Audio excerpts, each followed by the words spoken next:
नमस्कार दोस्तों, नित्य एग्जाम पॉइंटर में आपका पुनः स्वागत है। पिछले वीडियो में हम चर्चा कर चुके थे दोस्तों कि विकारी अविकारी शब्द तो चल ही रहा है।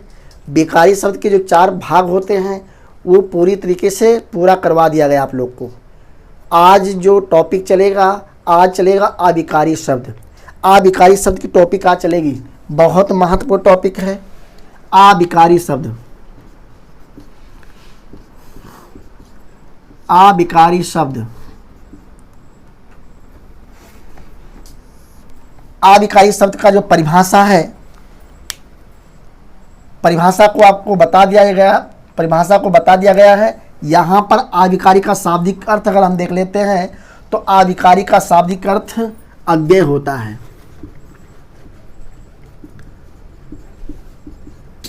अविकारी का मतलब कह सकते हो कि अविकारी का मतलब अव्यय भी होता है।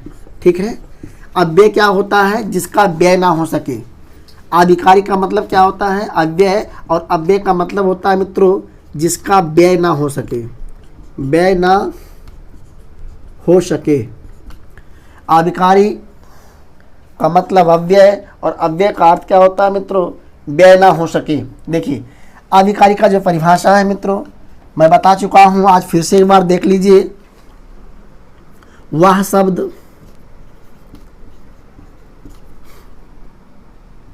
जो लिंग, वचन, काल, कारक के आधार पर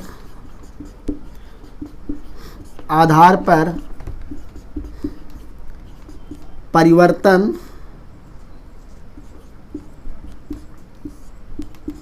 ना हो सके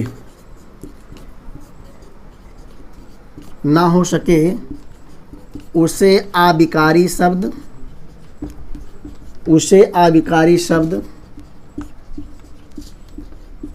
कहते हैं मित्रों।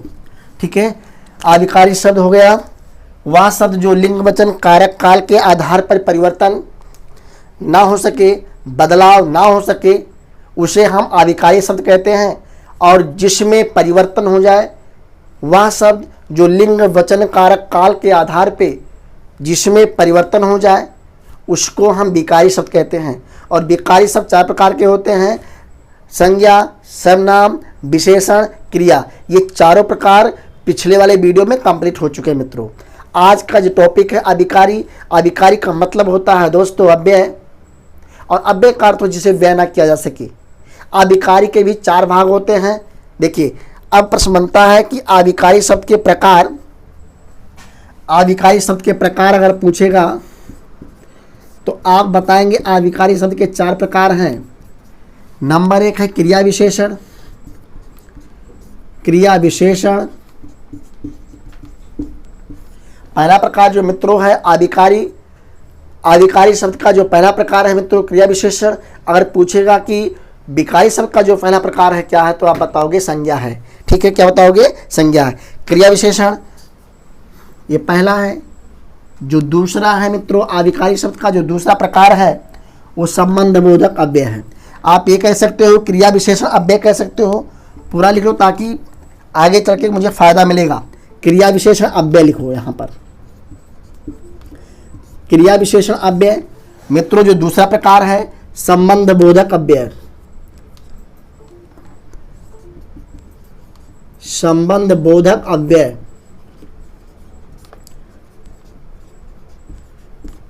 मित्रों जो तीसरा प्रकार है समुच्चय बोधक अव्यय,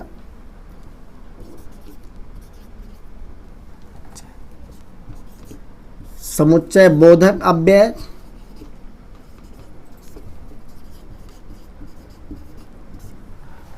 जो चौथा प्रकार है मित्रों विस्मयाधि बोधक अव्यय, विस्मयाधि बोधक अव्यय। मित्रों अविकारी शब्द हम पढ़ रहे हैं। यहाँ पर अविकारी शब्द को 4 प्रकार में बांट दिया गया मित्रों। पहला जो प्रकार है मित्रों अविकारी का क्रिया विशेषण अव्यय, दूसरा है संबंध बोधक अव्यय, तीसरा है समुच्चय बोधक अव्यय और चौथा है विस्मयादिबोधक अव्यय। मित्रों एक एक करेंगे। अगर प्रश्न में पूछा जाता है, अगर एग्जाम में या परीक्षा में पूछा जाता है मित्रों कि आविकाई शब्द के कितने भाग हैं दोस्तों, तो आप बताओगे आविकाई शब्द के कितने भाग हैं? 4 भाग हैं मित्रों। जिस प्रकार विकारी शब्द के 4 भाग होते हैं मित्रों, उसी प्रकार आविकाई शब्द के भी 4 भाग होते हैं दोस्तों। एक एक का हम चर्चा करेंगे। यहाँ तो इसको समझ लिए ना, अब एक एक करके हम चर्चा करेंगे। देखिए सबसे पहले हम क्रिया विशेषण पे आते हैं। पहला जो प्रकार है आविकारी शब्द का क्रिया विशेषण, और क्रिया विशेषण का हम चर्चा करते हैं दोस्तों। तो लिख लेते हैं क्रिया विशेषण। पहला जो है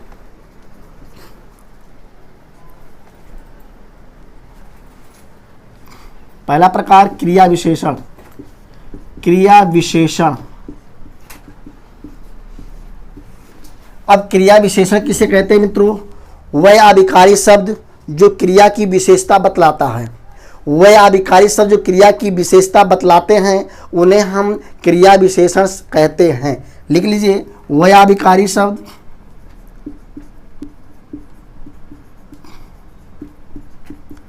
वह आविकारी शब्द जो क्रिया की विशेषता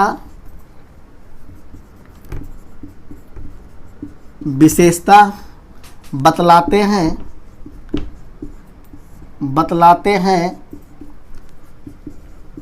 उन्हें क्रिया विशेषण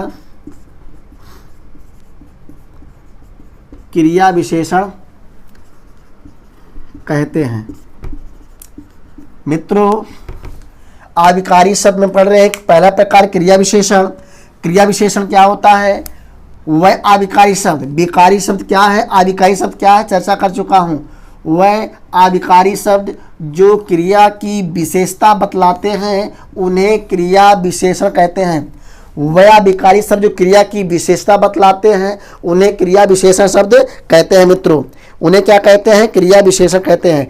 अब यहाँ पर हम ये चर्चा करते हैं दोस्तों, जिस प्रकार आविकारी शब्द के 4 भाग होते हैं, जिस प्रकार आविकारी शब्द के 4 प्रकार होते हैं, मैं आपको बताया क्रिया विशेषण, संबंध बोधक अव्यय, समुच्चय बोधक अव्यय और विस्मयादिबोधक अव्यय। अब एक एक करके हम चर्चा कर रहे हैं। पहला जो है क्रिया विशेषण, वह आविकाई शब्द जो क्रिया की विशेषता बतलाते हैं उन्हें हम क्रिया विशेषण कहते हैं।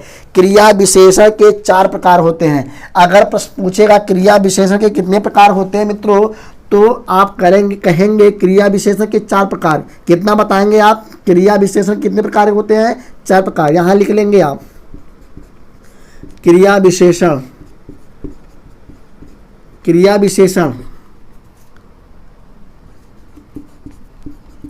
के प्रकार। क्रिया विशेषण कितने प्रकार के होते हैं? 4। मित्रों एक एक हम पढ़ेंगे और हम चर्चा करते रहेंगे। या हम लिख लेते हैं, फिर आगे करके हम चर्चा कर सकते हैं।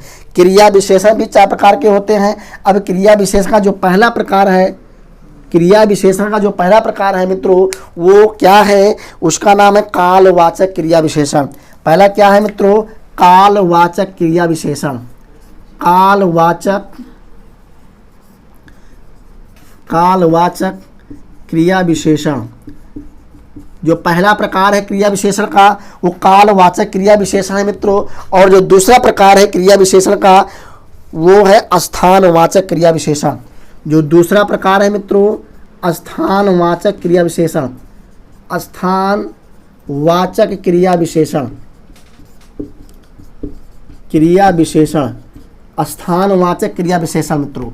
अब जो तीसरा प्रकार है, आपने पढ़ लिया। क्रिया विशेषण का प्रकार पढ़ रहे हैं। क्रिया विशेषण 4 प्रकार के होते हैं मित्रों। पहला कालवाचक क्रिया विशेषण, दूसरा स्थानवाचक क्रिया विशेषण और तीसरा पढ़ेंगे मित्रों परिमाणवाचक क्रिया विशेषण। जो तीसरा प्रकार है परिमाणवाचक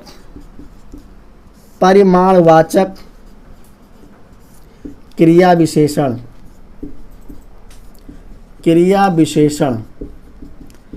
जो चौथा है मेरे प्यारे दोस्तों, जो चौथा है चौथा है जो क्रिया विशेषण के जो चौथा भाग है, जो चौथा प्रकार है मित्रों, वो रीतिवाचक क्रिया विशेषण है। चौथा क्या है मित्रों? रीतिवाचक क्रिया विशेषण है। रीतिवाचक क्रिया विशेषण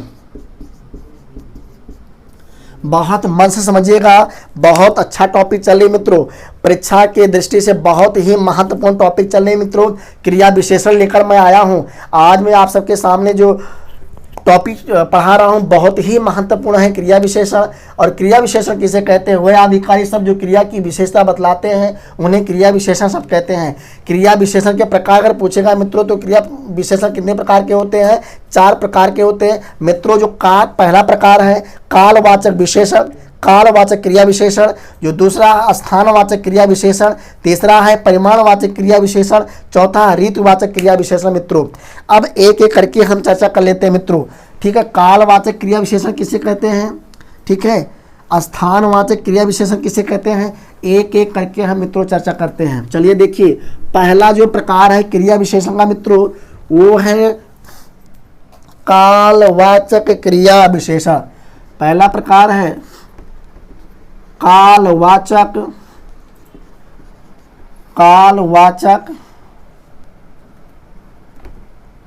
क्रिया विशेषण।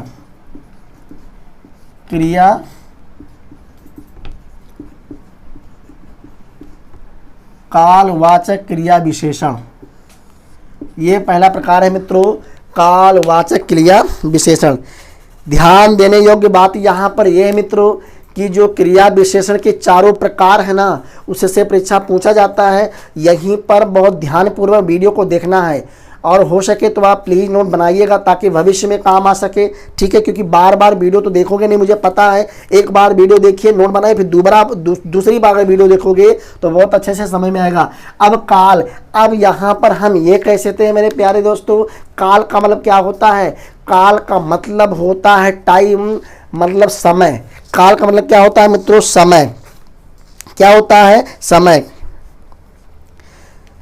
मित्रों। अब देखिए क्या है इसका परिभाषा, क्या है कि यहाँ पर समय का बोध होता है, क्रिया विशेषण का समय का बोध होता है। आप ये कह सकते हो मित्रों कि जो क्रिया होने के समय बताने वाले, ठीक है, या कह सकते जो शब्द क्रिया के होने का समय बतलाता है मित्रों, जो शब्द क्रिया के होने के समय बतलाता है, लिख लीजिए, जो शब्द क्रिया के होने का समय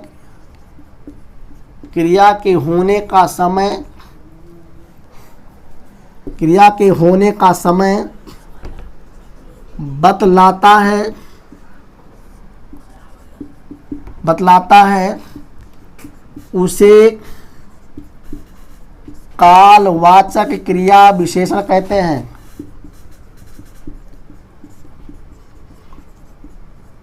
कालवाचक क्रिया विशेषण कहते हैं मित्रों।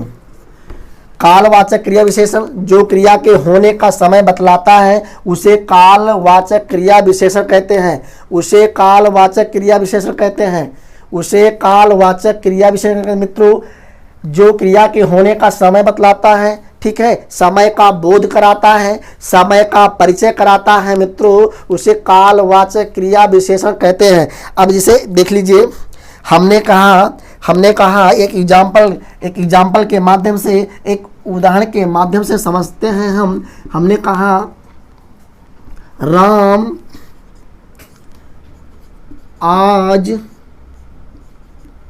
आज आएगा।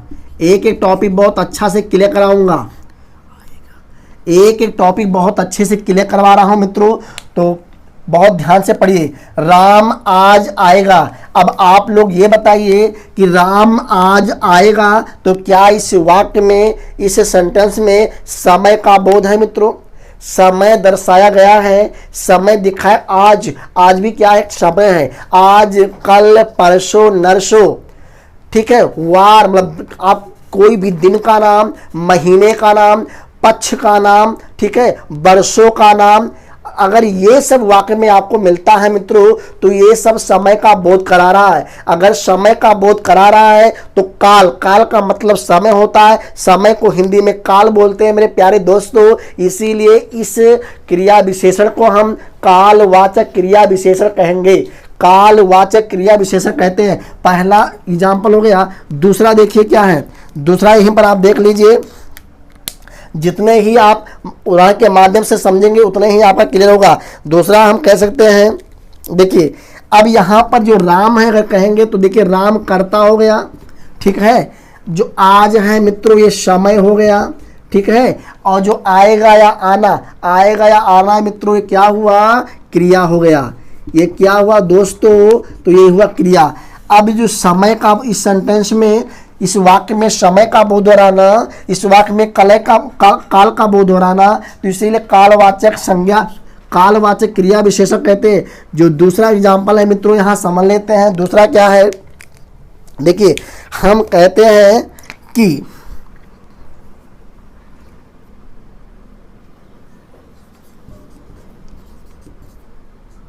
अभिषेक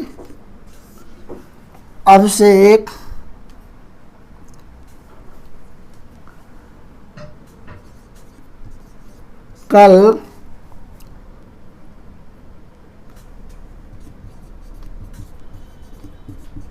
क्रिकेट खेलेगा।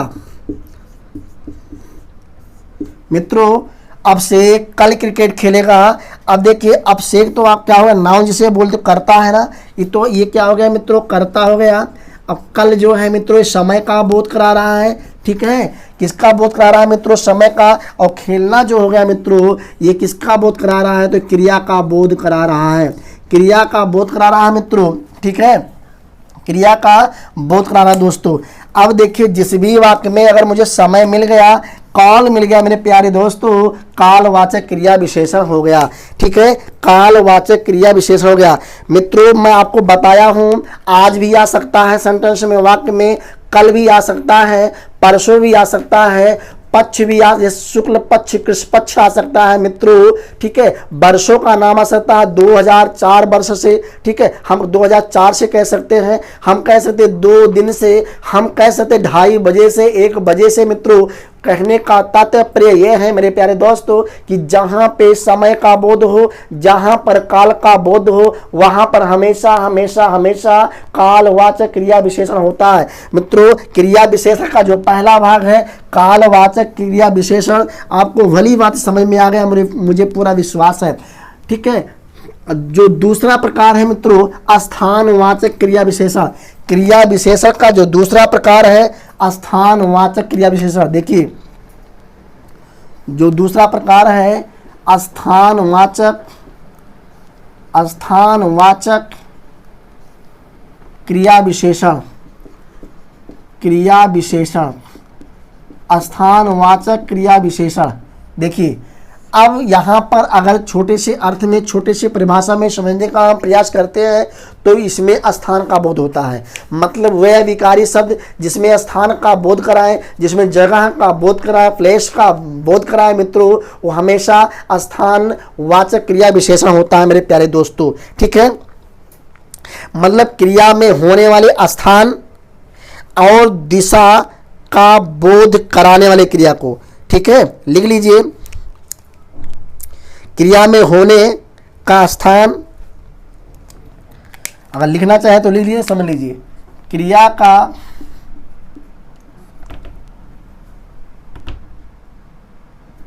हाँ, क्रिया में होने का स्थान, ऐसे लिखिए, क्रिया में होने का स्थान, होने का स्थान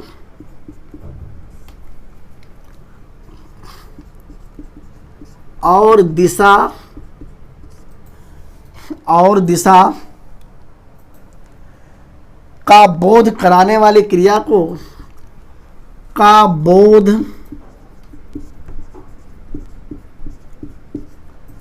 कराने वाली क्रिया को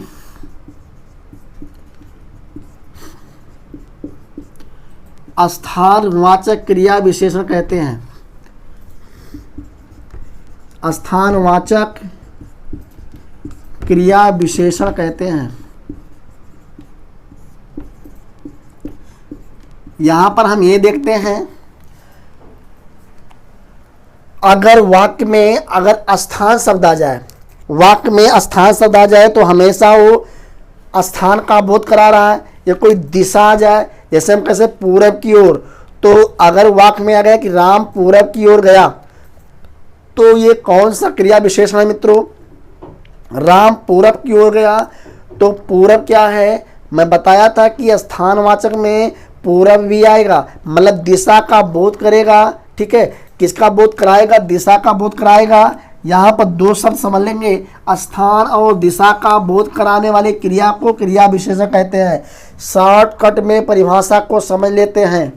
स्थान और दिशा का बोध कराने वाले क्रिया को क्रिया विशेषण कहते हैं। किसका किसका? स्थानवाचक क्रिया विशेषण में मात्र दो शब्दों को याद करना है।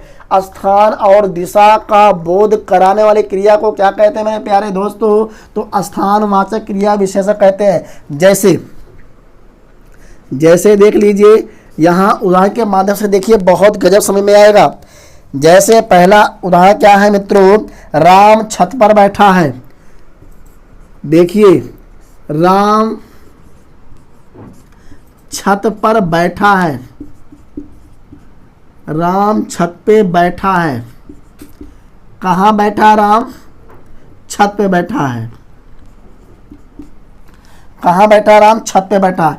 अब जो मित्र छत हुआ ना, ये छत एक स्थान है। छत क्या है? स्थान है। देखिए, जगह है। अब राम क्या हो गया मेरे प्यारे दोस्तों?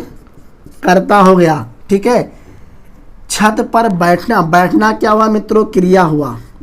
क्या हुआ मित्रों? क्रिया हुआ। अब कर्ता मिल गया, स्थान मिल गया, क्रिया। बच्चे ध्यान देंगे, स्थान मिल गया मेरे प्यारे दोस्त, ध्यान देंगे, स्थान मिल गया और क्रिया मिल गया। तो स्थान वाचक क्रिया। वाचक का मतलब क्या होता है मित्रों? बताने वाला। वाचक का मतलब क्या हुआ मित्रों? बताने वाला। तो यहाँ पर स्थान और क्रिया दोनों मिला। तो जिस भी सेंटेंस में, जिस भी वाक्य में अगर स्थान शब्द आ जाए या दिशा शब्द आ जाए मेरे प्यारे दोस्तों, ठीक है, तो हमेशा वो स्थानवाचक क्रिया विशेषण होता है। ठीक है, स्थानवाचक क्रिया विशेषण। कोई ज़रूरी नहीं कि छत पर ही बैठे। हम कह सकते हैं कि बच्चे ज़मीन पे बैठे हैं। हम कह सकते हैं कि किताब मेज पर रखा हुआ है। ठीक है, ये सब स्थान का बोध करा। हम कह सकते हैं सीता पूरब दिशा में गई। ठीक है, हम कह सकते हैं सीता पूरब दिशा में गई। तो यहाँ पर क्या हुआ मित्रों? यहाँ पूरब दिशा का बोध करवा रही, तो ये भी स्थानवाचक क्रिया विशेषण के अंतर्गत आता है। ये भी हम कह सकते हैं मोहन आज शाम को, मोहन आप, दूसरा एग्जाम्पल देख लीजिए, जो दूसरा है देख लीजिए मेरे प्यारे दोस्तों। मोहन आज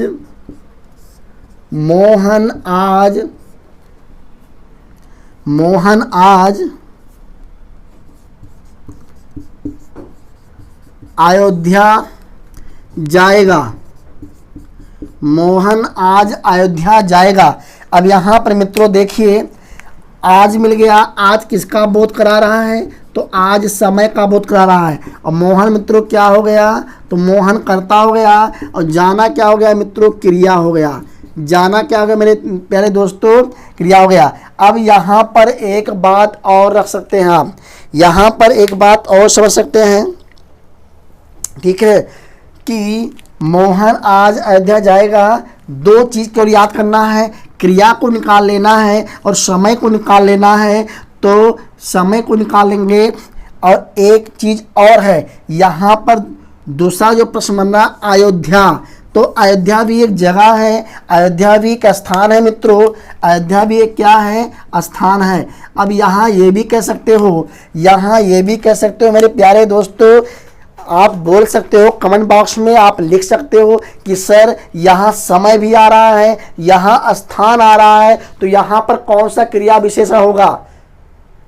स्थानवाचक क्रिया विशेषण होगा कि समयवाचक क्रिया विशेषण या कालवाचक क्रिया विशेषण होगा?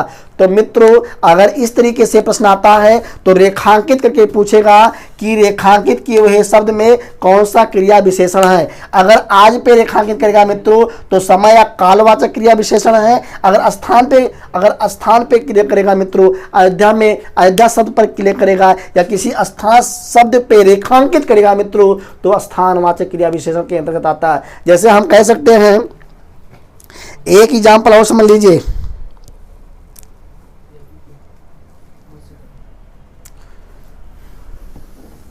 चलो आप लोग प्रैक्टिस करिएगा, घर पे प्रैक्टिस करिए, जो भी प्रश्न फंसता है कमेंट बॉक्स में दीजिए, उसका तत्काल आंसर मिलेगा। मित्रों आधिकारिक शब्द के प्रकार 4 प्रकार के होते हैं। पहला प्रकार क्रिया विशेषण, क्रिया विशेषण भी 4 प्रकार के होते हैं और क्रिया विशेषण के 2 प्रकार खत्म हो चुके। अभी अभी तत्काल आपको 2 प्रकार बता दिया गया क्रिया विशेषण का। जो तीसरा प्रकार है क्रिया विशेषण का, जो तीसरा प्रकार है परिमाणवाचक क्रिया विशेषण। आइए देखते हैं क्या है परिमाणवाचक। तीसरा प्रकार है परिमाणवाचक क्रिया विशेषण।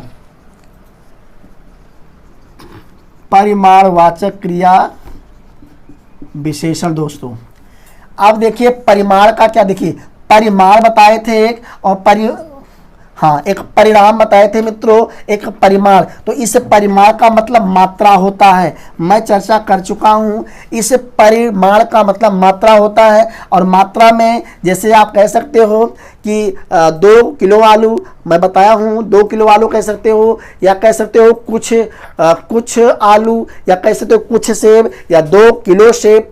तो यहाँ पर मात्रा का बोध होता है। जहाँ पर मात्रा का बोध होगा मित्रों वहाँ पर परिमाणवाचक क्रिया विशेषण होगा। अब बताइए कैसे, यहाँ देखिए, यहाँ ध्यान से व्हाइट बोर्ड ध्यान से देखिए। क्रिया के होने वाले मात्रा को ध्यान दीजिए।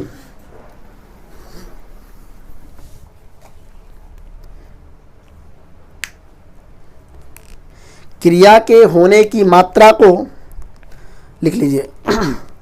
क्रिया के होने की मात्रा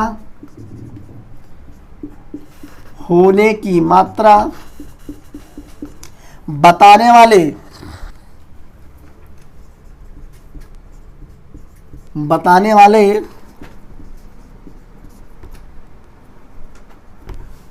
वाले विशेषणों को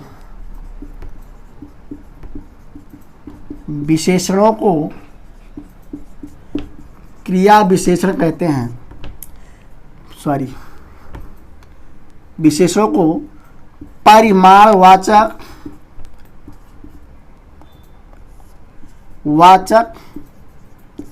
क्रिया विशेषण कहते हैं।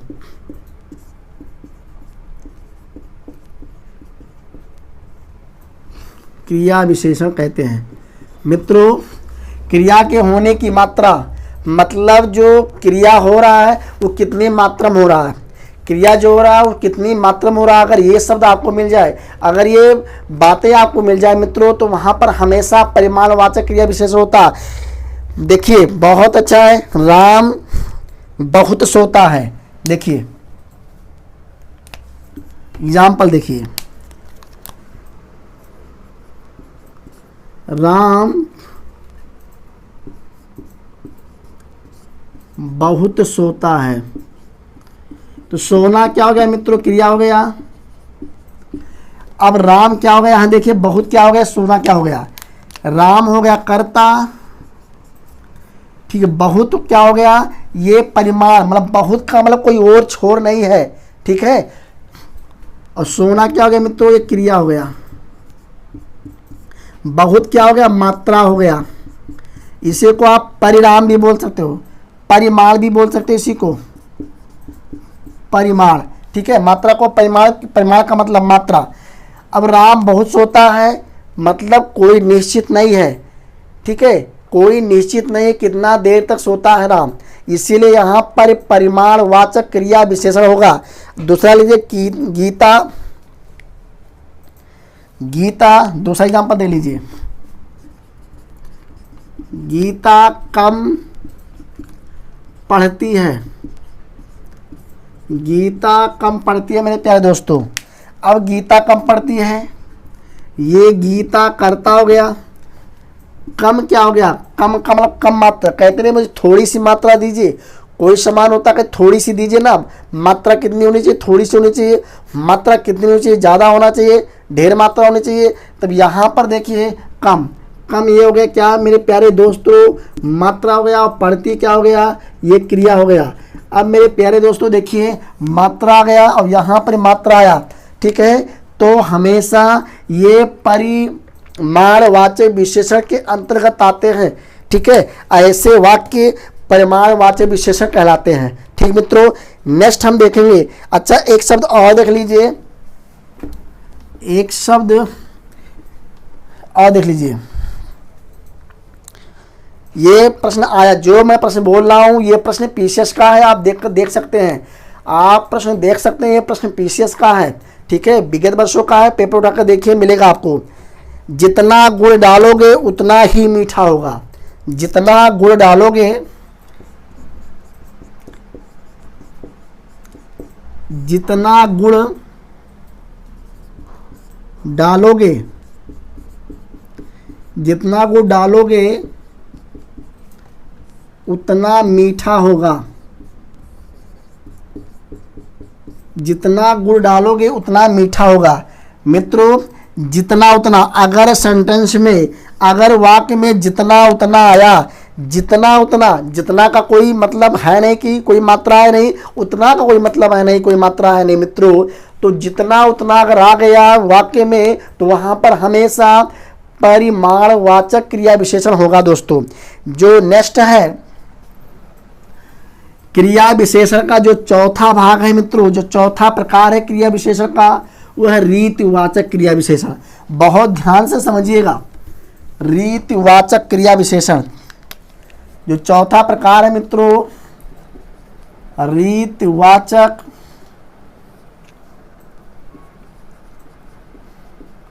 क्रिया विशेषण। अब रीति, रीति क्या है, अगर आम तौर पे समझा जाए रीति क्या है तो आप ये कह सकते हैं मित्रों, ढंग जानते हैं, ढंग, ढंग क्या है, कहते हैं ना कि आपका ढंग नहीं है बोलने का, ठीक है। कहते हैं कि आपका ये काम करने का ढंग नहीं सही है, मतलब तरीका नहीं सही है। आप एक काम कह नहीं सकते, रीति है आपकी ये, मतलब आपके ये जेहान में है, आपके ये प्रचलन में है। आप अपने ढंग को सुधारिए, बोलते नहीं बोलते लोग, तो अपने रीति को सुधारिए, मतलब जो प्रचलन में है वही नहीं, कुछ नए जमाने के अकॉर्डिंग करिए। तो तरीका यहाँ पर हम प्रयोग कर सकते हैं। रीतिवाचक क्रिया विशेषण किसे कहते हैं मित्रों, क्रिया के होने के ढंग या तरीका बताने वाली क्रिया को लिख दीजिए। क्रिया के रीति या ढंग बताने वाले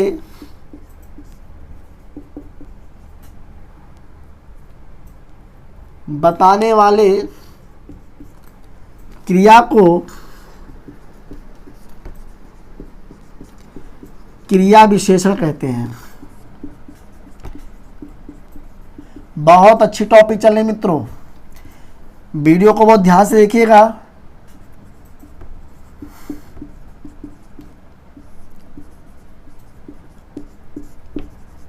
देखिए जो क्रिया विशेषण का चौथा प्रकार है मित्रों, रीतिवाचक क्रिया विशेषण। क्रिया के रीति या ढंग बताने वाले क्रिया को क्रिया विशेषण कहते हैं।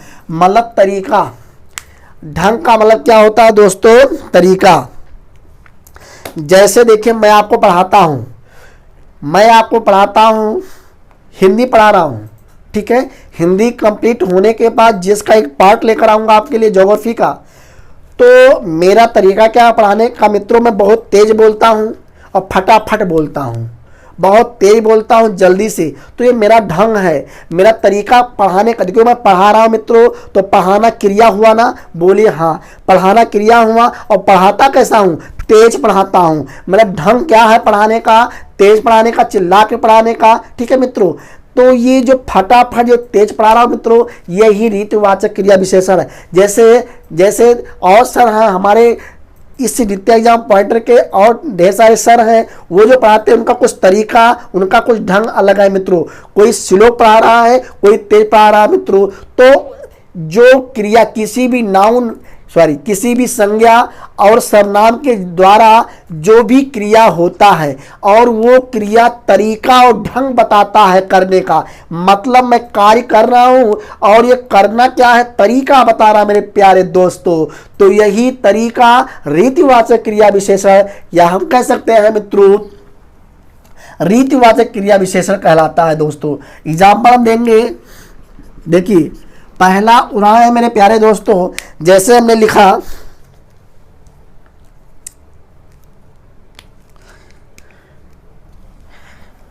मोहन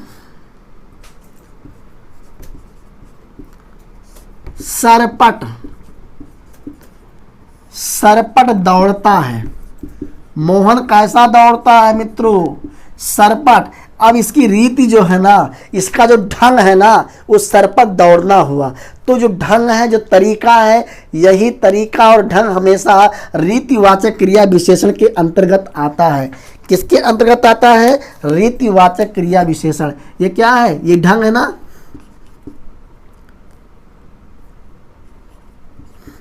या कह सकते हो तरीका। अब यही जो मित्रों है रीतिवाचक क्रिया विशेषण है। रीतिवाचक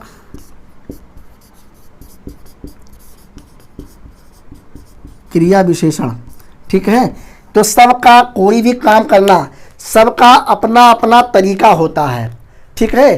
कोई बच्चा फास्ट खेलता है, उसका तरीका फास्ट खेलने का है, ठीक है। कोई बच्चा स्लो खेलता है, उसका तरीका स्लो खेलने का है, ठीक है। अपना अपना गुण होता है, अपना अपना ढंग होता है, अपना अपना तरीका होता है मित्रों, ठीक है। तो कोई भी कार्य किया जाए और उस कार्य के तरीके को पता लग जाता है मेरे प्यारे दोस्तों, तो वहां पर हमेशा रीतिवाचक, ढंगवाचक कह सकते हो, लेकिन ढंगवाचक गलत हो जाएगा। आप ये कहो रीतिवाचक क्रिया विशेषण कहलाता है। जैसे मैं कह दिया गोली धड़ाधड़ चली। गोली जानते हैं ना, जो चलाई जाती है बॉर्डर पे, ठीक है। गोली धड़ाधड़ चली।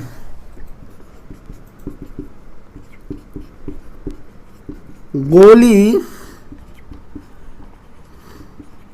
धड़ाधड़ चली। अब मित्रों ये धड़ाधड़ उसका रीति है, उसका ढंग है। कोई भी सैनिक हुआ, उसका तरीका क्या है, धड़ाधड़ गोली चलाने का तरीका है। बहुत फास्ट काम कर रहा, बहुत फास्ट बंदूकें चला रहे मित्रों। तो धड़ाधड़ गोली चलाना क्या हुआ, ढंग हुआ, तरीका हुआ, और उसी को रीतिवाचक ये कहेंगे हम, इसको कहेंगे तरीका, ठीक है। ये कौन सा हुआ मित्रों, तो रीतिवाचक क्रिया विशेषण हुआ। रीतिवाचक क्रिया विशेषण हुआ मेरे प्यारे दोस्तों, ठीक है। ठीक है मित्रों, अब यहाँ पर हम ये कह सकते हैं मेरे प्यारे दोस्तों, कहीं कहीं शब्दों में आ जाता है तरीका, तरीका आ जाएगा, तरीका शब्द आ जाता है, तरीका आ जाएगा, स्वीकृति आ जाएगी, ठीक है। फिर निषेधता आ जाएगा, निश्चितता आ जाएगा, अनिश्चितता आ जाएगा मित्रों, ठीक है। तो घबराने की आवश्यकता नहीं है। ये टॉपिक बहुत अच्छे से बताया गया है मेरे प्यारे दोस्तों। अगर जरा सा इस टॉपिक में कहीं भी कन्फ्यूजन होगा, आपको लगेगा कि ये टॉपिक थोड़ा कम समय में आ रहा है, ये पॉइंट, तो प्लीज़ आपसे रिक्वेस्ट है कि यूट्यूब के कमेंट बॉक्स में बिल्कुल कमेंट करिएगा कि सर आपके जो तरीका है समझाने का, ये मैं समझ नहीं पा रहा हूँ, ठीक है। बिल्कुल उस समस्या का समाधान होगा मित्रों, और मैं पूरा कोशिश करूंगा कि आपको सभी मैटर जितने भी परीक्षा में आते हैं, सभी प्रश्न यहीं से मिल जाए मेरे प्यारे दोस्तों। आज का क्लास बस इतना ही। बाकी आगे का जो टॉपिक है क्रिया विशेषण में, क्रिया विशेषण के 3 भाग अभी बताना है मुझे। अभी ये क्रिया विशेषण के 3 भाग बताना है, विस्मयादि बोधक, संबंध बोधक और समुच्चय बोधक। वो अगले वाले वीडियो में हम लेकर आएंगे मेरे प्यारे दोस्तों। इस वीडियो को ध्यान से देखिएगा, लाइक करिएगा, सब्सक्राइब करिएगा और कमेंट करिएगा दोस्तों। ओके, धन्यवाद।